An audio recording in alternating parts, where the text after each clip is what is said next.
ತಮಗಿಂತ ಅನುಕೂಲವಾಗಿರುವ ಜೀವನಾಧಾರಕ್ಕೆ ಒಂದು ಉದ್ಯೋಗವನ್ನು ಹಿಡಿದಿರುವ ವರನ ಆಯ್ಕೆ ಮಾಡತೊಡಗಿದ್ದರು. ಅಂತೆಯೇ ಇವರ ಆಯ್ಕೆಗೆ ಅನುಗುಣವಾಗಿ ಸಿಕ್ಕವನೇ ಶ್ರೀಧರ್.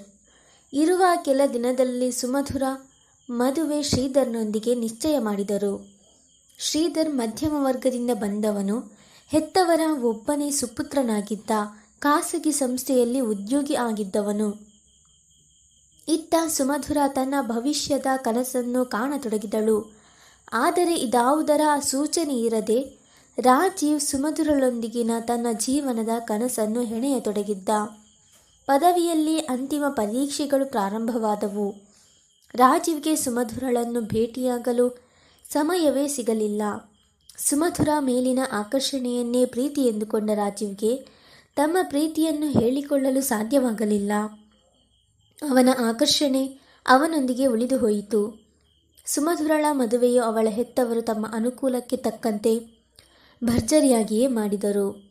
ಕೇವಲ ಕುಟುಂಬದ ನೆಂಟರಿಗೆ ಮಾತ್ರ ಮದುವೆಗೆ ಆಹ್ವಾನವಿದ್ದುದರಿಂದ ಅವಳ ಕಾಲೇಜು ಗೆಳತಿಯರಿಗೆ ರಾಜೀವ್ಗೆ ಈ ವಿಷಯದ ಅರಿವೇ ಇರಲಿಲ್ಲ. ಸುಮಧುರ ಶ್ರೀಧರ್ ಸಂಸಾರ ಚೆನ್ನಾಗಿಯೇ ಸಾಗಿತ್ತು.